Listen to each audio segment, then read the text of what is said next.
अस्सलाम वालेकुम। आज हम एडजेक्टिव्स पढ़ेंगे।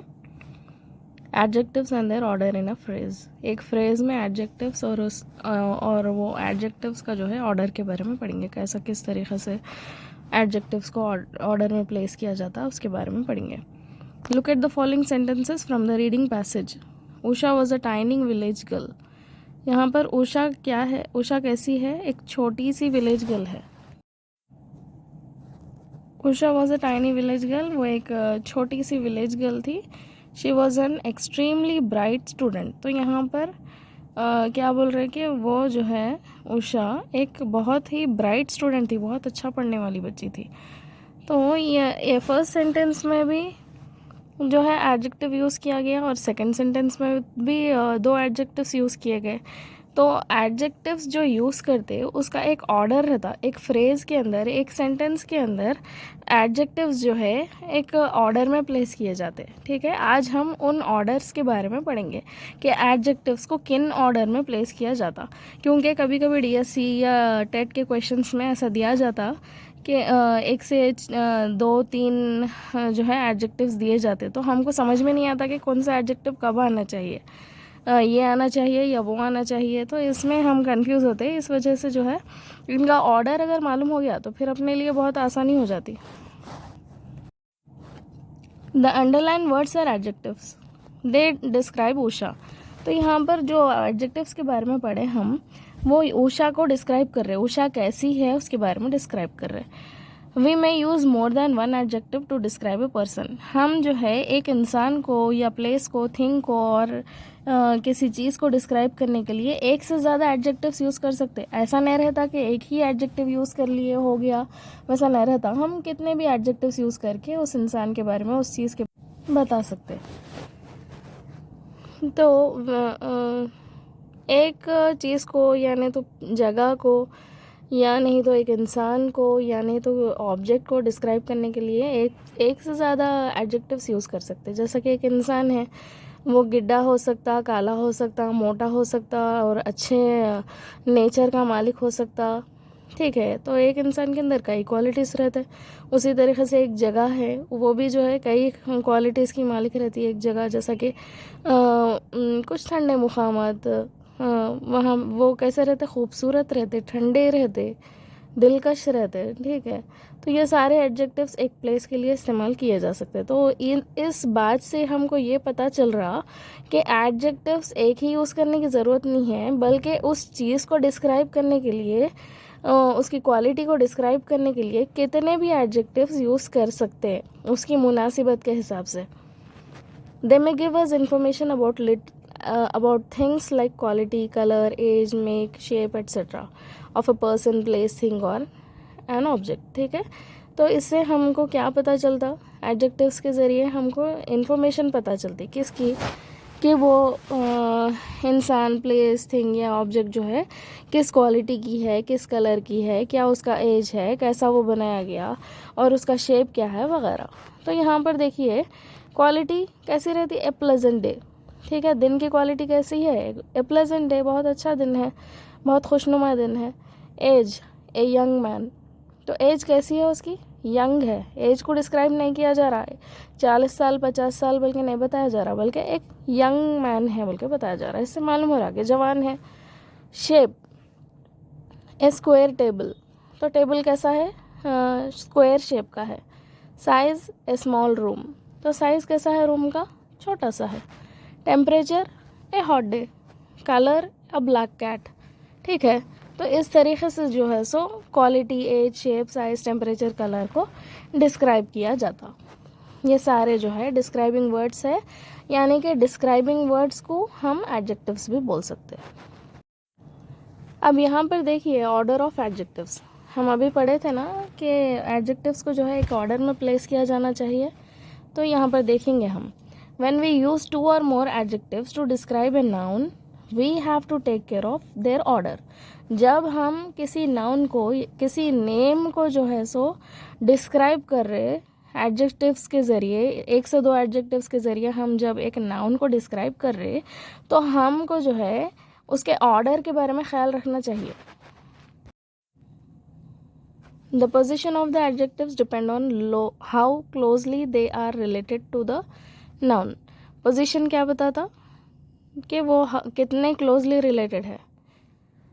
Though hard and fast rules cannot be given, the following guidelines will be of some help. तो ये जो guidelines यहाँ पे हमको टेबल में दिए जा रहे, ये हमको थोड़ा सा हेल्प कर देंगे कि एडजेक्टिव्स किस तरीक़े से इस्तेमाल किए जाने चाहिए. तो यहाँ पर देखिए डिटरमाइनर्स, आर्टिकल्स, डेमोन्स्ट्रेटिव्स, पॉजेसिव्स, ये क्या है, सारे क्वालिटीज़ के नाम हैं. ठीक है. Quality, size, age, colour, origin, past participle, material, noun. ठीक है. तो क्वालिटी कैसी है, ब्यूटीफुल है. साइज़ क्या है, साइज़ और एज क्या है, ओल्ड है. कलर या ओरिजिन क्या है, ब्राउन इंडियन है. ठीक है. कलर क्या है, ब्राउन है. ओरिजिन मतलब कहाँ के रहने वाले हैं, तो इंडिया की पैदावार है, इंडिया में पैदा हुए. Past participle, handmade. ठीक है. मटेरियल क्या है, किससे बना हुआ है, वो वुड से बना हुआ है. एग्जाम्पल क्या है इसका देखेंगे. It is Rani's beautiful old brown Indian handmade wooden table. ठीक है. रानी के टेबल को कैसा डिस्क्राइब कर रहे हैं, एक से ज़ायद यहाँ पर एडजेक्टिव्स यूज़ किए गए. जैसा कि ब्यूटीफुल है, वो बहुत खूबसूरत है. और पुराना है, पुराने से क्या मालूम हो रहा, एज मालूम हो रही उसकी. ब्राउन है, इससे कलर मालूम हो रहा. और ओरिजिन क्या है, इंडिया का है. और हैंडमेड क्या है, पास्ट पार्टिसिपल है. ठीक है. और मटेरियल क्या यूज़ किया गया टेबल बनाने में, वुडन. तो यहाँ पर एक से ज़्यादा एडजेक्टिव्स यूज़ करके ये फ्रेज़ बनाया गया. क्या है ये phrase, it is Rani's beautiful old brown Indian handmade wooden table. ठीक है. इस तरीक़े से एडजेक्टिव्स को हम एक फ्रेज़ में, एक ऑर्डर में लिखना चाहिए. तो अगर कभी सपोज़ कीजिए, अगर एग्ज़ाम में आपको एक से ज़्यादा एडजेक्टिव्स अगर बताए गए, तो आप ये ऑर्डर को याद रख लेना कि कौन सा ऑर्डर कब आना चाहिए. ठीक है. Rewrite the following sentences with the correct order of adjectives. Usha was born at farm mother's old her house. ये क्या है, जम्बल्ड सेंटेंस है. ये उल्टा पुल्टा उसके जो है वो वर्ड्स जो है उल्टे पुल्टे लिख दिए गए हैं आगे पीछे. तो इसको हमको क्या है, करेक्ट ऑर्डर में फ्रेम करना है. तो उषा वॉज बॉर्न एट, यहाँ तक तो सेम है. इसके बाद में at her mother's old farm house. ठीक है. Her mother's old farm house, ये है ऑर्डर इसका. ठीक है. इसके बाद सेकेंड वाला देखिए. उषा इज़ डार्क लिटिल अ शाई गर्ल. तो इसको कैसा ऑर्डर में लिख सकते हैं, Usha is a dark little shy girl. ठीक है. Dark little shy girl. Usha is a dark little shy girl. Next third one देखिए. There are flowers some beautiful rose while in our garden. हमारे गार्डन में कुछ रोज़ फ्लावर्स भी हैं जो बहुत ब्यूटीफुल हैं. इसको ऑर्डर में कैसा लिखते हैं, there are some beautiful rose flowers in our garden. ठीक है. वाइल से शुरू किया जाएगा यहाँ पे. While there are some beautiful rose flowers in our garden. ठीक है. इसको लिख लीजिए. It is my new text book English. तो ये क्या है, it is my new English text book. Next fifth one. Sunita was dressed in saris Kanchipuram expensive and silk. तो Sunita was dressed in an expensive Kanchipuram silk sari. ठीक है. ये है इसका ऑर्डर. नेक्स्ट टॉपिक देखिए. Add suffixes to the root words and form new words. Use the new words in sentences of your own. तो word क्या है, स्वीट. इसको स्वीट को सफिक्स लगाना है NESS. तो ये न्यू वर्ड बन जाता sweetness. Truthful, requirement, Highness, movement, kindness, cleverness, faithful, thoughtful, doubtful, calmness, useful, payment. ये है वर्ड सफिक्स लगाने के बाद। सफिक्स किसको बोलते हैं? बाद में लगने वाले वर्ड को सफिक्स बोलते हैं। प्रीफिक्स किसको बोलते हैं? पहले लगने वाले को, ठीक है। पहले प्री, बाद में सफिक्स, ठीक है। अब जो हम सफिक्सेस लगा के न्यू वर्ड्स बनाए उनको सेंटेंसेस में यूज़ करके देखेंगे इनका यूसेज क्या है, ठीक है। स्वीटनेस का यूसेज देखिए, the sweetness of the person impressed everyone. Second one, as I try to be truthful I expect everyone else to be truthful. Third one, oxygen is our requirement. Fourth one, highness should be loyal to their people. Fifth one, her movements were heavy and awkward. Sixth one, I have shown you what kindness I possesses. तो ये सारे जो हैं suffix लगाने के बाद में जो न्यू वर्ड्स बने उसको सेंटेंसेस में कैसा यूज़ करना है यहाँ पर बताया गया। My cleverness is unapproachable. I thank you all for your hard work and faithfulness. Faithful नहीं रहता वहाँ पे, फेथफुलनेस आता, ठीक है। और एक सफिक्स यहाँ पर लगाना चाहिए। Seema looked at me with a thoughtful expression. Seema कैसा देखी? एक थॉटफुल, एक गौर तलब निगाहों से देखी। Seema looked at me with a thoughtful expression. He was doubtful about accepting extra work, ठीक है। तो ऐसा इस तरीके से वर्ड्स को जो है सेंटेंसेस में यूज़ किया जा सकता। इसके बाद हम सिनोनिम्स देखेंगे। सिनोनिम्स मतलब सेम मीनिंग्स वाले, ठीक है। Devoted, dedicated. डिवोटेड का सिनोनिम क्या है? Same meaning. डेडिकेटेड, डेडिकेटेड मतलब पूरी जुस्तजू, लगन, मेहनत, दिल से, इंटरेस्ट से, ख्वाहिश से, ठीक है, उसको डिवोटेड बोलते हैं, डेडिकेटेड, ठीक है। टाइटल होल्डर, एक चैम्पियन को टाइटल होल्डर कहा जाता। अटेंड, अचीव्ड, हासिल करना। एक्सेप्शनल, स्पेशल, यानी कि एकदम अलग ही है, नो बहुत स्पेशल है, ठीक है। स्मॉल को टाइनी बोला जा सकता, दोनों का मीनिंग सेम है। Happily, joyfully, tranquillity, serenity, increase, rise, talented, instinct, ये सारे जो है सेम मीनिंग्स वाले वर्ड्स है, ठीक है। हैप्पीली को जॉयफुली बोल सकते हैं, दोनों का सेम मीनिंग है। ट्रैंक्विलिटी, सेरेनिटी, इंक्रीज मतलब राइज करना, बढ़ाना, एट्सेट्रा। अब आगे देखिए, make sentences using the clues given. The first one is done for you. Shrimati Lakshmi Devi is an old women, ठीक है। She like eat sweets. यहाँ पे सेंटेंस ऐसा बनाया, ऐसा है कि इसका कोई ऑर्डर नहीं है, तो इसको ऑर्डर में फिर लिखा गया। She likes to eat sweets, ठीक है, ये ऑर्डर में है। फिर नीचे देखिए, she like eat soft things, तो अब इसको हम कैसा बना सकते? She likes to eat soft things, ठीक है। फिर she hate eat hard things, अब इसको बनाइए सेंटेंस पे। She hates to eat hard things, ठीक है। One day she want eat palkova, तो एक दिन उसको पालकोवा खाना दिल बोला। One day she wanted to eat palkova, ठीक है।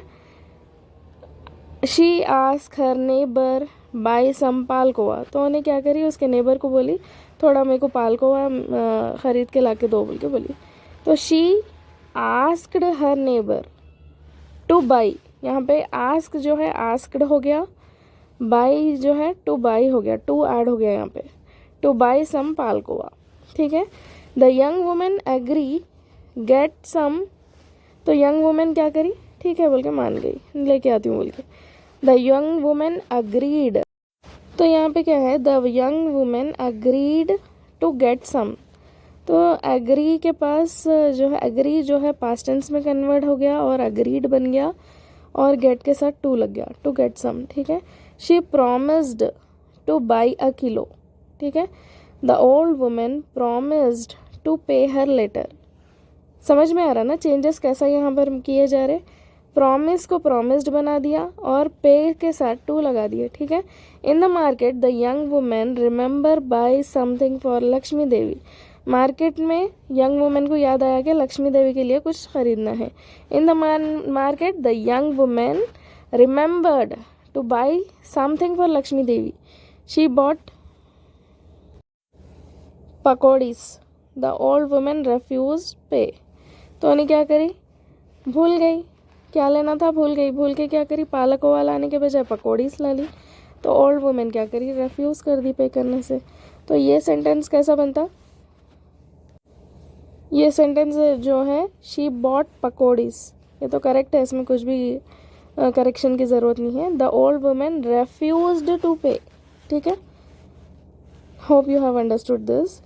और ये जो है ग्रामर जो डीएससी के सिलेबस में दिया गया है वही मैं जो है वीडियोस बना रही हूँ, उसी के वीडियोस बना रही हूँ, ताकि जो है टेक्स्ट बुक में जो जो इंक्लूडेड है वही हम एग्जैक्टली पढ़ सकें. और जो है कुछ आइडिया हो जाता हमको कि कैसा किस तरीक़े से टेक्स्ट बुक्स में ग्रामर लिया गया और क्या हमको पढ़ना चाहिए, वो उसका आइडिया हो जाता है. इसको जो है ये तो 6th क्लास का है, बहुत सिंपल है ये. इसको जो है 10th क्लास तक के स्टैंडर्ड तक का हमको पढ़ना चाहिए. इंशाल्लाह पढ़ेंगे आगे. नेक्स्ट देखिए, fill in the blanks with appropriate forms of verbs in the brackets. अब अपने को वर्ब्स के बारे में पढ़ना है. Arima is planning admission in French classes from next year. तो ब्रैकेट में यहाँ पर हमको वर्ब टेक दिया गया, तो इसको किस तरीके से अप्रोप्रिएट फॉर्म में कन्वर्ट करना है. Reema is planning to take admission. ठीक है, टू टेक आ जाएगा यहाँ पे. इसी तरीके से she practised dash with a picture on her head. तो ब्रैकेट में क्या है, वॉक. तो उन्हें क्या करी, प्रैक्टिस क्या करी, वॉकिंग की प्रैक्टिस करी. ठीक है, तो यहाँ पर वर्ब जो है वॉकिंग है. वॉक जो है अप्रोप्रिएट फॉर्म क्या है, वॉकिंग है. यहाँ पर वॉकिंग यूज़ करना चाहिए. My grand father has promised to take care of Sreenu the dog in our absence. ठीक है, सीनू कौन है, एक डॉग है. उनके एब्सेंस में जो है ग्रैंडफादर क्या प्रॉमिस करे, सीनू की टेक केयर करने के लिए. तो टू टेक केयर. ठीक है, I have no idea how they are planning to celebrate the new year's eve this year. ठीक है, I have decided to accept the job in view of my financial position. ठीक है, to add करना है यहाँ पे भी. My mother dislikes working alone in the kitchen. ठीक है, यहाँ पर सेकेंड वन और 6th वन में ING फॉर्म आ गया. देखिए वर्ब का. नेक्स्ट 6th क्लास की वोकैबुलरी देखेंगे. 7th लेसन है ये. Set off to begin a journey. Set off का मतलब क्या है, एक जर्नी की शुरुआत करना, एक सफ़र की शुरुआत करना. विप जो है एक नाउन वर्ड है. इसका मतलब क्या है, a long thin piece of रोप.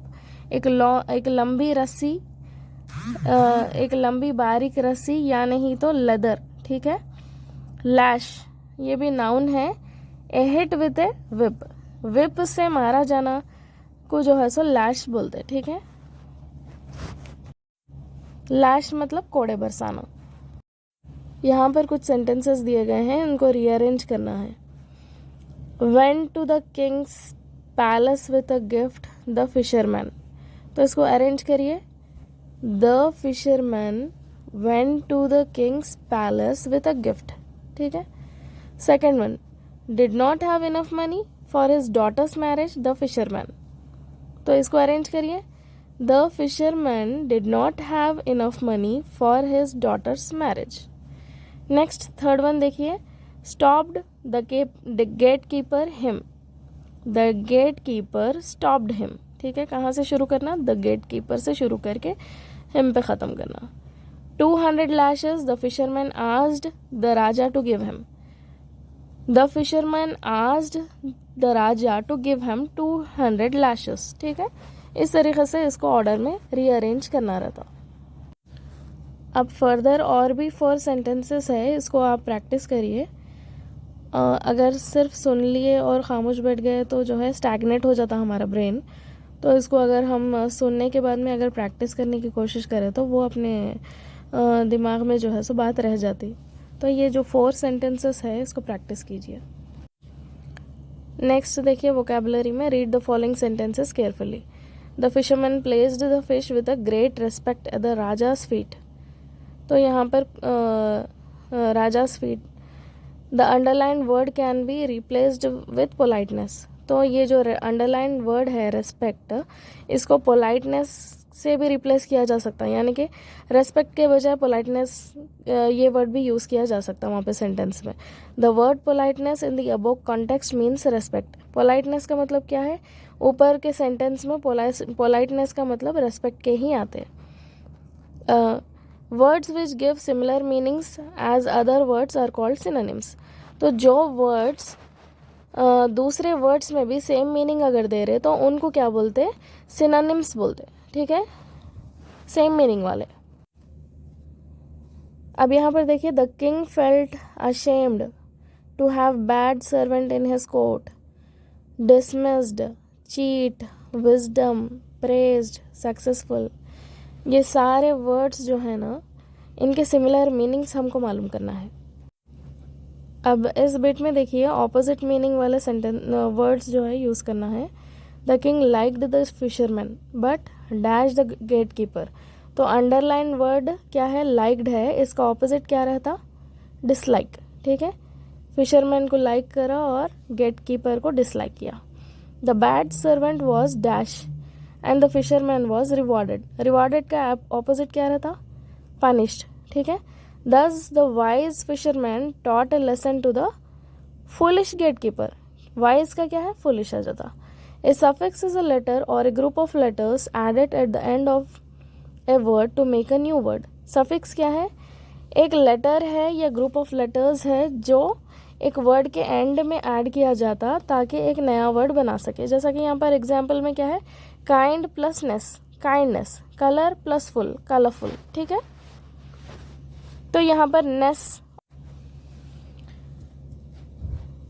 हाँ, इसको यहाँ पर हमको अगेन रीअरेंज करना है। Went to the king's palace with a gift the fisherman. The fisherman went to the king's palace with a gift. Next देखिए, did not have enough money for his daughter's marriage the fisherman. तो इसका answer क्या है? The fisherman did not have enough money for his daughter's marriage. एक order में लिख दिया, rearrange कर दिया इसको। ठीक है, third one, stopped the gate keeper 200 lashes। Fisherman asked the raja to give. The fisherman asked the raja to give him 200 lashes।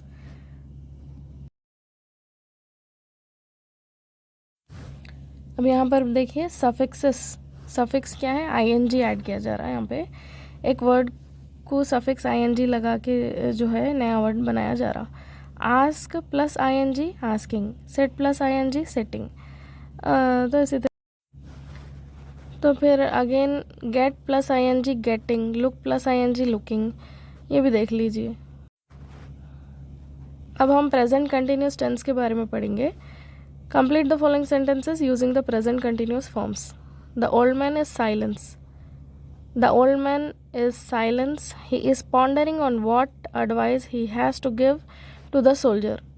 Ponder का पॉन्डरिंग, पॉन्डर मतलब सोचना, ख्याल में रहना, गौर फिक्र करना, उसको पॉन्डर करना बोलते हैं। ठीक है, तो ये क्या है? प्रेजेंट कंटिन्यूस फॉर्म है। तो इज डूइंग, डू का क्या है? इज डूइंग, डूइंग भी जो है प्रेजेंट कंटिन्यूस है। My shirt is dirty, I am washing it. I am washing, I am washing जब ऐड हो जाता तो प्रेजेंट कंटिन्यूस टेंस बन जाता। You must carry your umbrella, it is raining heavily. तो ये क्या है यहाँ पर? It is raining. Is raining जब आ गया तो वो क्या है?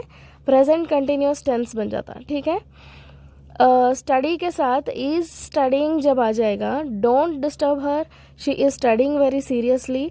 तो यहाँ पर ब्रैकेट में हमको स्टडी दे दिया गया हिंट के तौर पर। तो इसको जो है प्रेजेंट कंटिन्यूस टेंस में चेंज करना है तो इज़ स्टडिंग लगा देना। ठीक है, इज़ के साथ इज़ ऐड करके स्टडी के साथ आईएनजी ऐड कर देना, तो ये बन जाता प्रेजेंट कंटिन्यूस टेंस हमारा। ठीक है, प्रेजेंट कंटिन्यूस टेंस मतलब, प्रेजेंट का मतलब तो मालूम है ना, प्रेजेंट मतलब जो हो रही अब, और कंटिन्यूस मतलब जो कंटिन्यू हो रही, अब फिलहाल हो रही और कंटिन्यू हो रही। ठीक है, उसको बोलते प्रेजेंट कंटिन्यूस टेंस।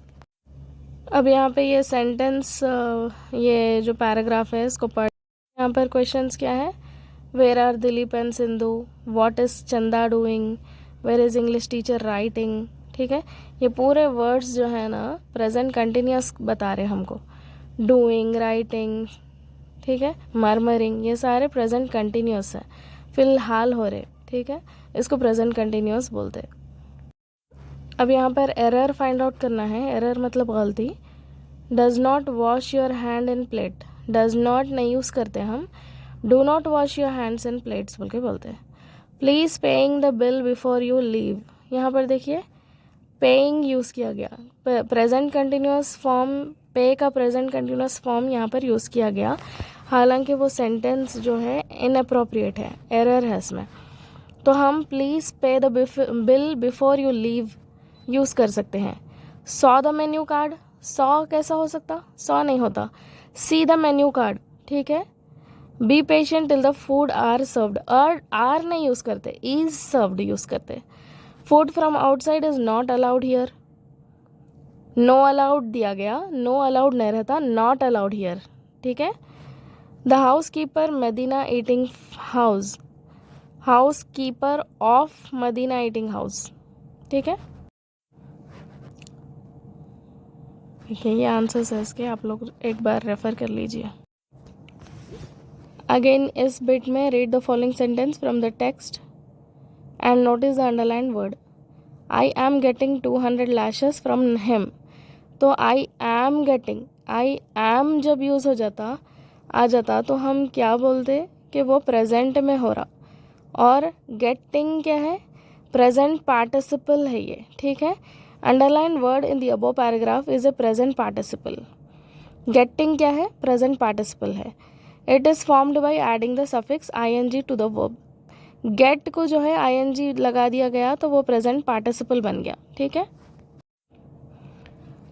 नेक्स्ट ये सारे प्रेजेंट पार्टिसिपल्स हैं, ask plus ing, asking, sitting, moving, reading, fighting, giving, shaking, dancing, ये सारे जो है प्रेजेंट पार्टिसिपल्स के एग्जाम्पल्स हैं। यूज़ ऑफ मस्ट, अब मस्ट कहाँ पर यूज़ किया जाना चाहिए उसके बारे में देखेंगे। Get keeper, I must obey the king's order, I will not let you in. तो मस्ट मतलब कंपलसरी, मुझे किंग का ऑर्डर फॉलो करना ही होगा, ठीक है, ये होता है इसके मायने।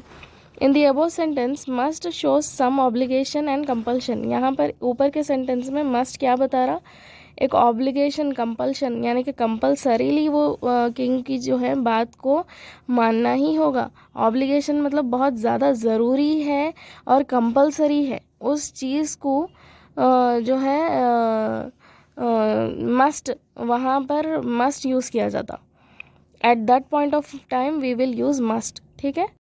It expresses that the work is to be done without fail, तो यहाँ पर मस्ट क्या बता रहा हमको कि वर्क, जो काम किया जाना चाहिए वो कंपलसरीली किया जाना चाहिए, without any fail. We can not miss it, we can not hide from the work, we can not leave that work, we have to compulsorily do that work. So that it expresses, okay.